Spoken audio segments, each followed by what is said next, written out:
Chairman నా భార్య సునీత, నా కుటుంబ సభ్యుల మా నాన్న బాలరెడ్డి మరి రిటైర్డ్ టీచరు, మా చెల్లె మరి జ్యోతి అమెరికాలో ఉంటుంది.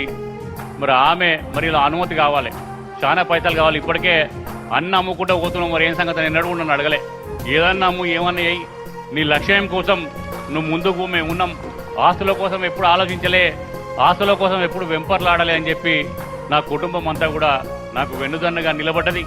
ఎందుకంటే ఇలా కార్యక్రమం వాళ్ళు చేస్తున్నారు కాబట్టి వాళ్ళని రమ్మన్న. ఇప్పుడు రాజకీయ కార్యక్రమాలు వాళ్ళు ఇన్వాల్వ్ గారు, భాగస్వాములు గారు, నేను ఏం చేస్తున్నా అడగరు. నీ ఆరోగ్యం మంచిగా చూసుకో, మంచి పేరు తెచ్చుకో చాలా అంటారు. కానీ ఏం అమ్ముతున్నావు, ఏం చేస్తున్నావు కూడా నేను అడగలేను. ఏడ సంతకాలు పెట్టమంటే అక్కడ సంతకం పెట్టుకుంటూ వచ్చారు.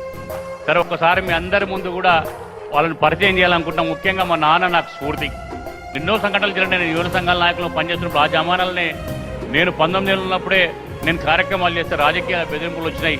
నేను మరి 23 ఏళ్ళు ఉన్నప్పుడు కారు కొనుక్కుంటే ఆ కారును కూడా నేను వివేకానంద యువత సంఘం పేరుతో కార్యక్రమాలు చేస్తుంటే ఓర్వలేక తలగబెట్టిన సంఘటనలో ఎన్నో ఆటుపూట్లకు ఎదుర్కొని ఇంకా కూడా ఎదుర్కొంటూనే వస్తున్నా. దానికి నా కుటుంబము, మా నాన్న మరి ధైర్యం. ఏమని నాకు చెడ్డ పేరు తేవద్దు, ఆయనకు తెలుసు అది చేయనని చెప్పి.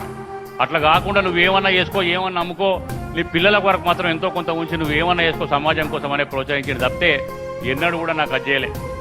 మా చెల్లె మా బావ అడగంగానే అమెరికాలో సంపాదించిన పైసలు ఏమైనా ఉంటే అప్పుడో ఇప్పుడో పంపుతూనే ఉంటాడు.